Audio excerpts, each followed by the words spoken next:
நேரம் 6 மணி. இலங்கை ஒலிபரப்பு கூட்டுத்தாபனம் செய்திகள். செய்தி ஆசிரியர் சதீஷ் கிருஷ்ணபிள்ளை. வாசிப்பவர் நாகபூஷணி. மார்ச் முற்பகுதியில் இலங்கை மக்களுக்கு தடுப்பூசி ஏற்ற நடவடிக்கை. தேர்தல்களை பின்போட்ட எதிர்க்கட்சி இன்று தேர்தல்களை நடத்த கோருவது நகைப்பிற்கிடமானது என ஊடக அமைச்சர் கூறுகிறார். மேல் நீதிமன்ற செயற்பாடுகள் இன்று மீண்டும் ஆரம்பமாகின்றன. அரசாங்கம் ஊடக சுதந்திரத்தை உறுதிப்படுத்தியுள்ளதாக பாராளுமன்ற உறுப்பினர் எஸ்.பி. திசாநாயக்க தெரிவித்துள்ளார். இலங்கையின் முதலாவது ஆடை உற்பத்தி பூங்கா ஏறாவூரில் ஸ்தாபிக்கப்படுகிறது. உலகச் செய்திகளில் தமது நாட்டில் கண்டுபிடிக்கப்பட்ட கோவிட் தடுப்பு மருந்தை இந்தியா ஏற்றுமதி செய்ய உள்ளது. விளையாட்டுச் செய்தியில் இவ்வருட முற்பகுதியில் இலங்கை கிரிக்கெட் வீரர்கள் வெளிநாட்டு சுற்றுத் தொடர்களில் கலந்து கொள்ள அனுமதி இல்லை. மார்ச் மாதம் முதல் வாரத்தில் இலங்கை மக்களுக்கு கோவிட் தடுப்பு மருந்தை வழங்க முடியும் என அரசாங்கம் நம்பிக்கை வெளியிட்டுள்ளது. தடுப்பூசியை பெறுவதற்கான பேச்சுவார்த்தைகள் இறுதிக்கட்டத்தை அடைந்துள்ளதாக ஜனாதிபதியின் பிரதான ஆலோசகர் லலித் வீரதுங்க தெரிவித்துள்ளார். அவர் தொலைக்காட்சி கலந்துரையாடல் ஒன்றில் தகவல் அறிவித்தார். தடுப்பூசியை வழங்க வேண்டிய விதம் திட்டமிடப்பட்டுள்ளது. முதலில் களத்தில் இறங்கி வேலை செய்யும் சுகாதார ஊழியர்களுக்கு தடுப்பூசி ஏற்றப்படும். அதனைத் தொடர்ந்து முப்படையினருக்கும் போலீசாருக்கும் தடுப்பூசி வழங்கப்பட உள்ளது. இது தேசிய தடுப்பூசி திட்டத்தின் ஒரு பாகமாக இருக்கும் என ஜனாதிபதி ஆலோசகர் தெரிவித்தார். 2.5 வருடங்களாக உள்ளூராட்சி தேர்தல்களை கால வரையறையின்றி பின்போட்டு மாகாண சபை தேர்தல்களை நடத்தாமல் இருந்தவர்கள் சமகாலத்தில் தேர்தலை நடத்துமாறு கோருவது நகைப்பிற்கிடமான விடயம் என ஊடக அமைச்சர் கெஹலிய ரம்புக்வெல்ல தெரிவித்துள்ளார். தேர்தல்கள் மூலம் மக்களின் ஜனநாயக உரிமைகளை பாதுகாத்த குழு ஒன்று அரசாங்கத்தை வழிநடத்துவதாக அமைச்சர் கூறினார். அவர் கண்டி வத்துகாமத்தில் ஊடகவியலாளர்கள் மத்தியில் கருத்து வெளியிட்டார். அரசாங்கம் ஜனநாயகத்திற்காக சரியான தீர்மானங்களை எடுத்து வருகிறது. அது எந்தவொரு தருணத்திலும் தேர்தல்களுக்கு அஞ்சியதில்லை. நாட்டின் சமகால நிலவரத்தை எதிர்க்கட்சி அறியாதிருப்பது வருத்தத்திற்குரிய விடயம். எதிரணியைச் சேர்ந்தவர்கள் சந்தர்ப்பவாதிகள் என்பதை மக்கள் புரிந்து கொண்டுள்ளதாக அமைச்சர் கெஹலிய ரம்புக்வெல்ல தெரிவித்தார்.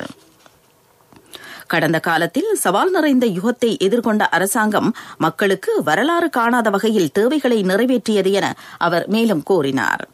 அதேவேளை கம்புருப்பிட்டியில் நடைபெற்ற அபிவிருத்தி குழு கூட்டத்தில் உரையாற்றிய போது இலங்கையின் அடுத்த தேர்தலை புதிய முறையின் கீழ் நடத்த வேண்டும் என அமைச்சர் டலஸ் அலஹப்பெரும தெரிவித்தார்.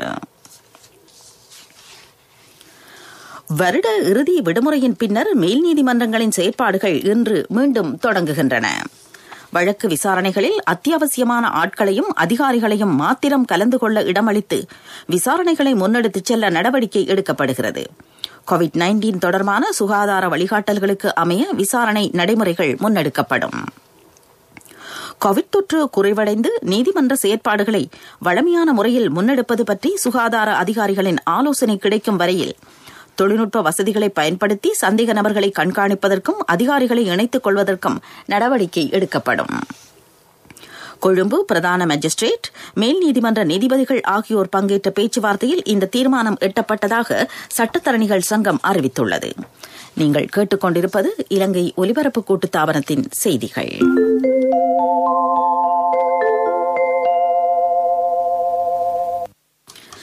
ஜனாதிபதி கோட்டாபே ராஜபக்ஷ சகல ஊடகங்களினதும் ஊடக சுதந்திரத்தை உறுதிப்படுத்த நடவடிக்கை எடுத்துள்ளதாக பாராளுமன்ற உறுப்பினர் எஸ்.பி. திசாநாயக்க தெரிவித்துள்ளார்.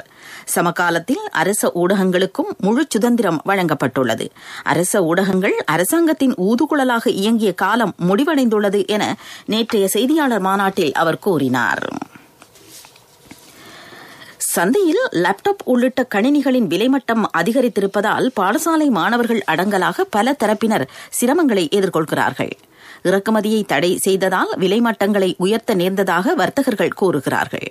கோவிட் தொற்று நெருக்கடியால் பாடசாலைகள் மூடப்பட்ட நிலையில் கணினிகள் மூலமான தொலைக்கல்வி வழிமுறையில் கல்வி நடவடிக்கைகள் முன்னெடுக்கப்பட்டன. இதன் காரணமாக மடிக்கணினிகளுக்கு சந்தையில் கிராக்கி நிலவியது. இந்த நிலையில் பல வர்த்தக நிறுவனங்கள் போலி தட்டுப்பாட்டை ஏற்படுத்தி மடிக்கணினிகளின் விலையை அதிகரித்ததாக நுகர்வோர் கூறுகின்றனர். இந்த விடயத்தில் அரசாங்கம் உரிய தலையீட்டை மேற்கொண்டு குறைந்த விலையில் மடிக்கணினிகளை கொள்வனவு செய்ய வழிவகுக்க வேண்டும் என அவர்கள் கோரிக்கை விடுத்துள்ளனர். இலங்கை ஒலிபரப்பு கூட்டுத்தாபனம் நாடெங்கிலும் உள்ள பௌத்த விகாரைகளை நடத்தும் ரத்னசூத்திர மந்திர உச்சாடன தொடரின் 75வது நிகழ்ச்சி இன்று களுத்துறை தியகம ஸ்ரீ சுதர்மாக்கார புராதன விகாரையில் இடம்பெறும். இந்த நிகழ்ச்சிக்கு இலங்கை வங்கி, டாலி பட்லர் ஆகிய நிறுவனங்கள் அனுசரணை வழங்குகின்றன. திணைக்களமாக இயங்கிய தேசிய வானொலி கூட்டுத்தாபனமாக ஸ்தாபிக்கப்பட்டு 54 வருடங்கள் பூர்த்தியாவதை முன்னிட்டு விசேட நிகழ்ச்சிகள் நடைபெற்றன.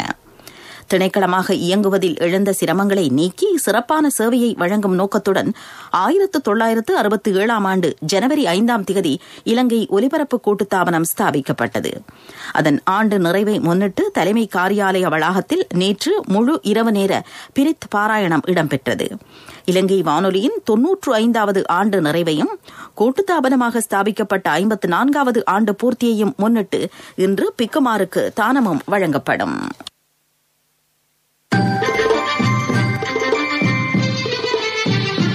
பிரதான செய்தி வழங்குவோர் ஒவ்வொரு வீட்டிலும் இருக்க வேண்டிய வீட்டு வைத்தியர் சித்தாலேப. இடிஐ நிறுவனத்திலும் சுவர்ணமஹால் நிறுவனத்திலும் நிகழ்ந்த நிதி மோசடிகள் பற்றி விசாரிப்பதற்காக விசேட ஆணைக்குழுவின் சிபாரிசுகளுக்கு அமைய அவற்றின் பணிப்பாளர் சபையைச் சேர்ந்த 3 பேரை கைது செய்ய குற்றப்புலனாய்வு திணைக்களம் நடவடிக்கை எடுத்துள்ளதாக போலீஸ் ஊடக பேச்சாளர் தெரிவித்தார்.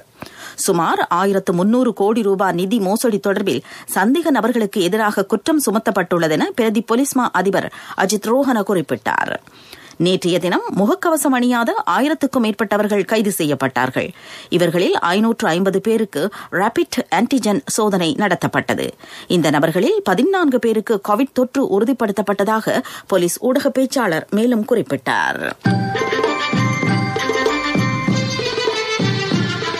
பிரதான செய்தி வழங்கியோர் ஒவ்வொரு வீட்டிலும் இருக்க வேண்டிய வீட்டு வைத்தியர் சித்தாலேப. உங்கள் கவனத்திற்கு சுற்றாடலை மாசுபடுத்துவோருக்கு எதிராக கடும் சட்ட நடவடிக்கை எடுக்கப்பட்டு வருவதாக அமைச்சர் மஹிந்த அமரவீர தெரிவித்துள்ளார். கடந்த காலத்தில் இலங்கையில் நிகழ்ந்த சுற்றாடல் மாசடைதல் தொடர்பில் சுற்றுச்சூழல் அமைப்புகள் குரல் எழுப்பியிருந்தன. சில இடங்களில் தொடர்ந்தும் சுற்றாடல் மாசுபடுத்தப்படுகிறது.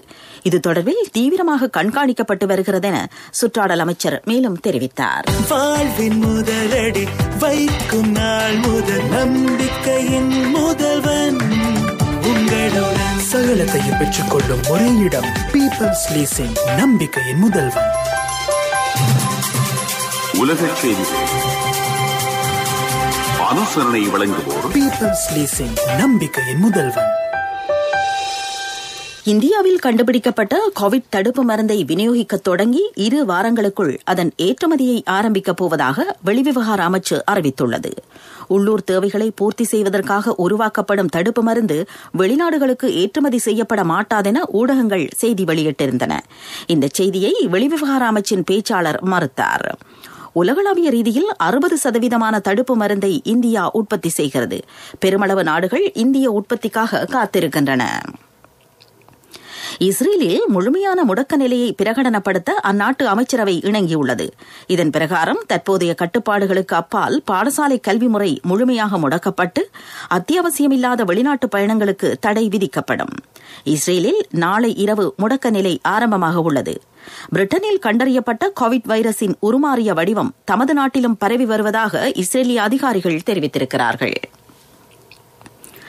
தமக்கிடையிலான ராஜதந்திர உறவுகளை மீண்டும் ஆரம்பிக்க கட்டாரும் 4 அரேபிய நாடுகளும் இணங்கியுள்ளன. இந்த தகவலை சவுதி வெளிவிவகார அமைச்சர் வளைகுடா ஒத்துழைப்பு உச்சிமாநாட்டில் அறிவித்தார். 3 ஆண்டுகளுக்கு முன்னர் கட்டார் பயங்கரவாதத்திற்கு துணை போவதாக கூறி சவுதி, ஐக்கிய அரபு எமிரேட்ஸ், பஹ்ரைன், எகிப்து ஆகிய நாடுகள் கட்டாருடனான உறவுகளை துண்டித்திருந்தன. இந்நாடுகள் தமக்கிடையிலான வேறுபாடுகளை புறந்தள்ளப் போவதாக சவுதி வெளிவிவகார அமைச்சர் நேற்று அறிவித்தார்.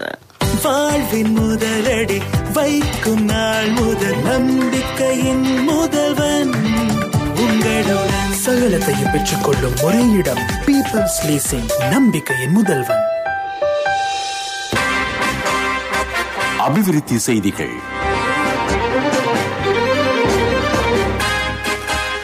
ஐக்கிய நாடுகள் சபையின் நிலைபேறான அபிவிருத்தி இலக்குகளை அடையும் முயற்சிகளின் முன்னேற்றத்தை ஆராய்வதற்காக குழு நியமிக்கப்பட உள்ளது. இந்த குழுவிற்கு பிரதம மந்திரி மஹிந்த ராஜபக்ஷ தலைமை தாங்க உள்ளார். 2015 ஆண்டு ஐக்கிய நாடுகள் பொதுச்சபை கூட்டத்தில் நிலைபேறான அபிவிருத்தி இலக்குகள் நிர்ணயிக்கப்பட்டன. இதனை இலங்கை உள்ளிட்ட 193 நாடுகள் அங்கீகரித்தன. இதுபற்றி ஆராயும் குழுவை நியமிப்பது தொடர்பில் தாக்கல் செய்யப்பட்ட பத்திரத்திற்கு அமைச்சரவை அங்கீகாரம் அளித்துள்ளது. விளையாட்டுச் செய்திகள். இலங்கையின் கிரிக்கெட் வீரர்கள் வெளிநாட்டு சுற்றுத் தொடர்களில் விளையாடுவதில் ஆட்சேபனை கிடையாது என்பதை உறுதிப்படுத்தும் சான்றிதழ்களை வழங்குவதில்லை என ஸ்ரீலங்கா கிரிக்கெட் நிறுவனம் தீர்மானித்துள்ளது. இலங்கை வீரர்கள் இவ்வருட முற்பகுதியில் ஆரம்பமாக உள்ள பல T20 போட்டிகளில் கலந்து கொள்ள திட்டமிட்டிருந்தார்கள். எனினும் தேசிய அணி இங்கிலாந்து அணிக்கு எதிரான உள்நாட்டு சுற்றுத் தொடரிலும் மேற்கிந்திய தீவுகள் அணிக்கு எதிரான கரீபியன் சுற்றுத் தொடரிலும் கலந்து கொள்ள வேண்டியிருப்பதால் அவர்களை வேறு தொடர்களில் கலந்து கொள்ள அனுமதிக்காமல் இருப்பதென ஸ்ரீலங்கா கிரிக்கெட் தீர்மானித்தது. வர்த்தக செய்தி. பெரும்போக அறுவடை நெல் சந்தைப்படுத்தல் சபையின் மூலம் உத்தரவாத விலைக்கு கொள்வனவு செய்வது தொடர்பான யோசனைக்கு அமைச்சரவை அனுமதி வழங்கியுள்ளது. இந்த யோசனையை விவசாய அமைச்சர் மஹிந்தானந்த அலுத்கமகே தாக்கல் செய்திருந்தார். இதன் பிரகாரம் 14% ஈரப்பதனுடைய நாட்டரிசி நெல் 1 கிலோ 50 ரூபாவிற்கும் 22% ஈரப்பதனுடைய நாட்டரிசி நெல் 44 ரூபாவிற்கும் கொள்வனவு செய்யப்படும். அத்துடன் 14% ஈரப்பதனுடைய சம்பா நெல்லை 52 ரூபாவிற்கும் 14 முதல் 22% ஈரப்பதனுடைய சம்பா நெல்லை 46 ரூபாவிற்கும் கொள்வனவு செய்ய அமைச்சரவை அனுமதி வழங்கியுள்ளது. பொருளாதார செய்திகள். அனுசரணை. அண்ணா 31க்கு நீங்க மகளுக்கு தங்கம் வாங்குவீங்கன்னு நான் எதிர்பார்க்க இல்ல. எந்த தங்கத்துக்கு தங்கம் கொடுக்க முடிஞ்சது எந்த LOLC கிரெடிட் கார்டு இருந்ததால. LOLC ஃபைனான்ஸ் கடன் அட்டை உங்களை மேலும் உயர்த்திட. இலங்கையின் முதலாவது ஆடை உற்பத்தி பூங்கா அடுத்த ஆண்டு நடுப்பகுதியில் மட்டக்களப்பு மாவட்டத்தில் ஏறாவூர் பிரதேசத்தில் இயங்கத் தொடங்கும் என இலங்கை முதலீட்டுச் சபை அறிவித்துள்ளது. இந்த பூங்கா தொடர்பான பணிகள் இறுதிக்கட்டத்தை எட்டியிருப்பதாக சபையின் தலைவர் சஞ்சய் மொஹட்டால தெரிவித்துள்ளார்.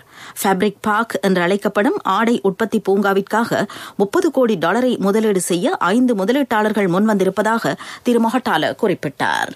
என் கணவன் எனக்கு தந்த மோதிரம் தான் என் வாழ்க்கை. LOLCக்கும் உங்களோட தங்கம் உயிரை போன்றது. உங்களோட தங்கம் எங்கள்கிட்ட இருக்கிற வரைக்கும் உங்களுக்கு ஆயுள் காப்புறுதி தருவது நாங்க மட்டும்தான். நேரத்துக்கு தவணை செலுத்த முடியாம போனா உங்களோட தங்கத்தை உங்களுக்கு திருப்பி தருவதுதான் எங்கட நோக்கம். உங்களால தவணையை நேரத்துக்கு செலுத்த முடியாம போனா அதற்கு தீர்வும் நாங்க தருவோம். நான் எதிர்பார்த்த தொகையை விட அதிகம் கிடைச்சதும் இல்லாம வேலையும் சுலபமா முடிஞ்சு எனக்கு மதிப்புமிக்க பரிசும் கிடைச்சது. LOLCயிடமிருந்து பெறும் சேவை தங்கத்துக்கு நிகரானது. LOLC ஃபைனான்ஸ் ரன்சவிரண்ய சேவை. தங்கம். காலநிலை அறிக்கை. ஊவா மாகாணத்திலும் ஹம்பந்தோட்டை, அம்பாறை மாவட்டங்களிலும் மழை அல்லது இடியுடன் கூடிய மழை பெய்யக்கூடும் என வளிமண்டலவியல் திணைக்களம் எதிர்வு கூறியிருக்கிறது. ஏனைய பிரதேசங்களில் இரவு வேளையில் இடைக்கிடையே மழையோ இடியுடன் கூடிய மழையோ பெய்யலாம். சில பகுதிகளில் 75 மில்லிமீட்டர் மழை வீழ்ச்சி பதிவாகக்கூடும். இடியுடன் மழை பெய்யும் போது பலத்த காற்று வீசக்கூடும் என திணைக்களம் வெளியிட்டுள்ள அறிக்கையில் குறிப்பிடப்பட்டிருக்கிறது. வானிலை அறிக்கை கேட்டீர்கள். இனி மீண்டும் தலைப்புச் செய்திகள். மார்ச் முற்பகுதியில் இலங்கை மக்களுக்கு தடுப்பூசி ஏற்ற நடவடிக்கை. தேர்தல்களை பின்போட்ட எதிர்க்கட்சி இன்று தேர்தல்களை நடத்த கோருவது நகைப்பிற்கிடமானது என ஊடக அமைச்சர் கூறுகிறார். மேல் நீதிமன்ற செயற்பாடுகள் இன்று மீண்டும் ஆரம்பமாகின்றன. அரசாங்கம் ஊடக சுதந்திரத்தை உறுதிப்படுத்தியுள்ளதாக பாராளுமன்ற உறுப்பினர் SB திசாநாயக்க தெரிவித்துள்ளார். இலங்கையில் முதலாவது ஆடை உற்பத்தி பூங்கா ஏறாவூரில் ஸ்தாபிக்கப்படுகிறது. உலகச் செய்திகளில் தமது நாட்டில் கண்டுபிடிக்கப்பட்ட கோவிட் தடுப்பு மருந்தை இந்தியா ஏற்றுமதி செய்ய உள்ளது. விளையாட்டுச் செய்தியில் இவ்வருட முற்பகுதியில் இலங்கை கிரிக்கெட் வீரர்கள் வெளிநாட்டு சுற்றுத் தொடர்களில் கலந்து கொள்ள அனுமதியில்லை. இத்துடன் செய்திகள் முடிவடைந்தன.